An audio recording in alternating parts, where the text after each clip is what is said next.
Hello mga ka-Andrip, good evening po sa ating lahat. Welcome back again to our channel. Kumusta po kayo? Sa mga bago pa lang po sa channel na ito at hindi pa nakapag-subscribe, pakiclick na lang po ang subscribe button at huwag niyo na rin pong kalimutan ang notification bell para ma-notify kayo sa mga susunod pa nating i-upload na video.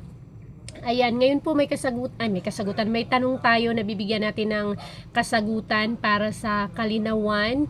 Shout out no Ma'am May 1. Ayan, sabi niya, wala po kaming inventory at daily expense. Paano po kaya yun? Pero updated po kami sa pagbabayad sa BIR. 3 years na po kami. Pwede pa po kaya kami?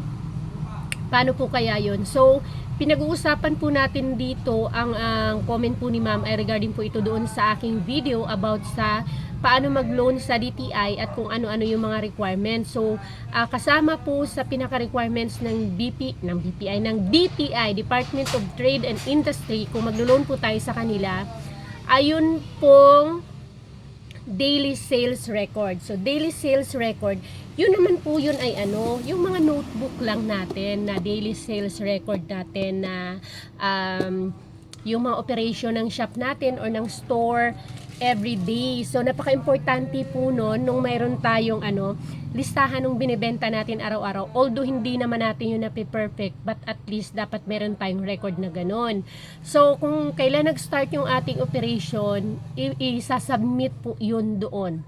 Pero hindi naman yung present time na ginagamit nyo pa. Halimbawa, way back 2018, 2019, yan, 20, yung mga ganon, yun yung isasubmit natin sa DTI. Pero wag po kayo mag-alala.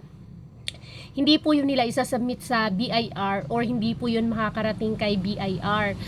Inassure naman nila that time na parang hindi yun magko-conflict nung mga natin, ng mga statement natin doon sa BIR kasi hindi naman yun nila isasubmit or hindi nila ililink doon sa ating BIR taxes. So for the record yun nila, para lang ma-assure din na talagang nag-ooperate na yung ating business ng at least 2 years na kasi hindi nga po sila nagbibigay ng or nag-approve ng loan, correct me if I'm wrong, baka updated na ngayong 2024 na for the starting ng business. So, it's for pandagdag kapital ng ating mga yung mga nag-ooperate na business. So, yung daily sales record po, doon po yung listahan ng mga benta natin araw-araw. So, kahit na ano po yung nabenta natin, dapat nandoon. Pero madali lang pong gawa ng paraan yun kung halimbawang wala tayong ganon.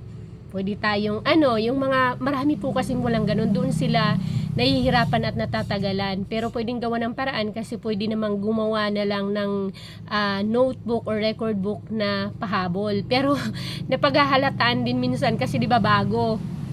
Yung sa amin po, nagkataon that time na meron kami nun kasi yung sa isang branch po namin ay lang po doon, kumbaga bantay lang yung nagbabantay, mayroon lang kaming pinagkakatiwalaang nagbabantay, kaya talagang meron siyang daily sales record kasi pinaparecord ko yung mga nabibili, yung nabibenta araw-araw, kaya meron kami noon. So yun, doon ko yun kinuha.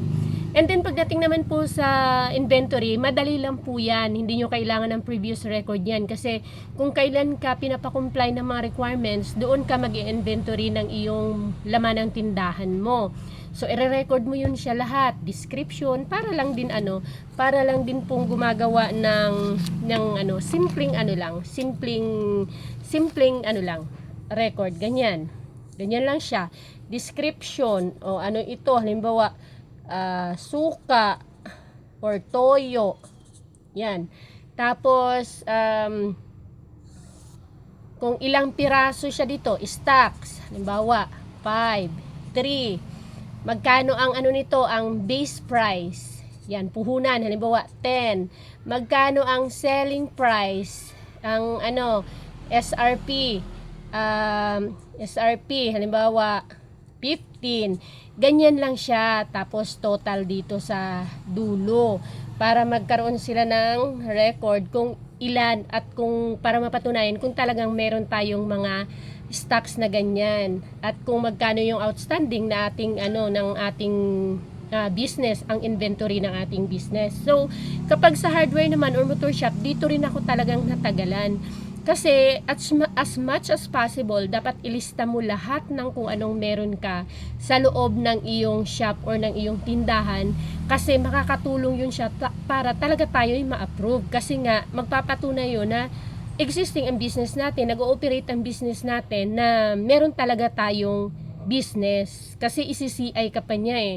So, dapat as much as possible, ililista mo yun. So, maliban sa tanong ni ma'am, idadagdag ko na rin, gagawa rin kayo doon ng record ng inyong mga assets. So, sa assets naman, ilista mo kahit electric fan. Although may ibang ano naman yun siya, may ibang papel din naman. Ang pinagsulatan ko nga nun, ano lang yellow pad. So, isusulat mo doon yung iyong mga assets, kung anong meron ka.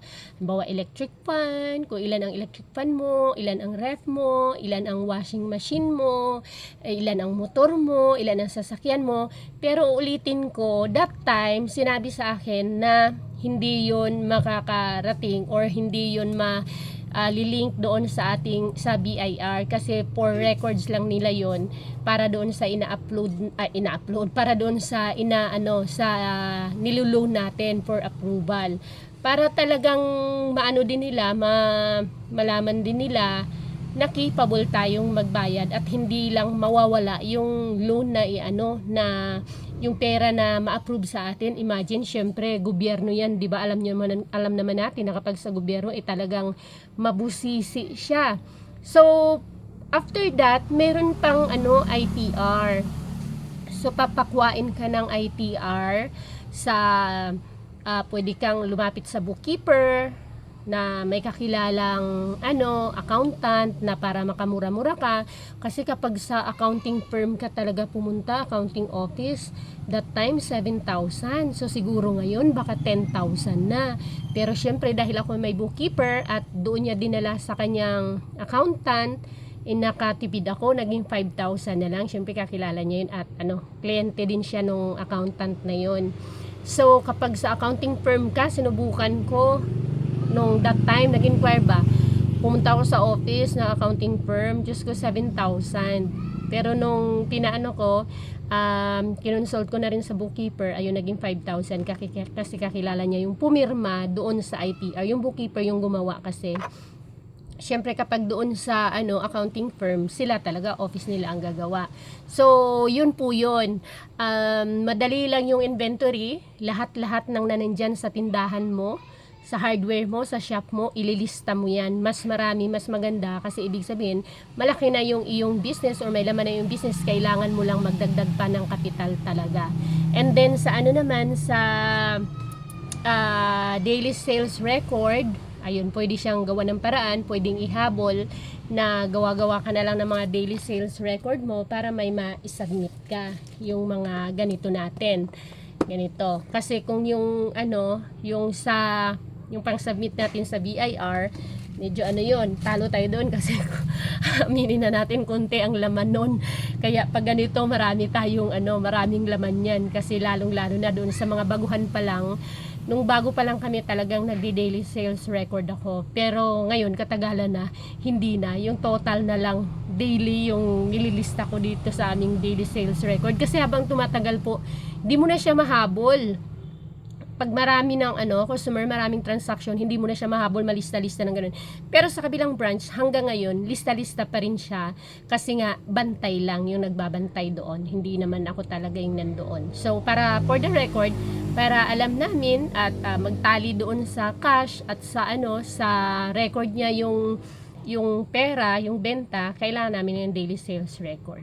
So, yun lang po. Sana'y nakatulong po ito, Ma'am May, sa iyong katanungan po dito sa pag-apply ng loan sa DTI. Pero ang pinaka-the best ko po may advice sa inyo is punta po kayo sa any DTI office nyo po, district office or city office. Kasi mas maganda po talaga yung personal inquiry kaysa yung sa online. Medyo mabagal ang online tapos hindi ka makapag-follow up question na talagang kagaya ng face-to-face na, halimbawa po ganito ma'am, maghihintay ka ng reply, lalo kung email, di ba? So medyo mahirap siya, kaya mas magandang face-to-face or personal kayong mag-inquire sa any DTI District Office nyo po. Yun lang, thank you so much. See you on my next video. Please don't forget to hit the like at subscribe na rin sa mga hindi pa nakapag-subscribe. Bye-bye!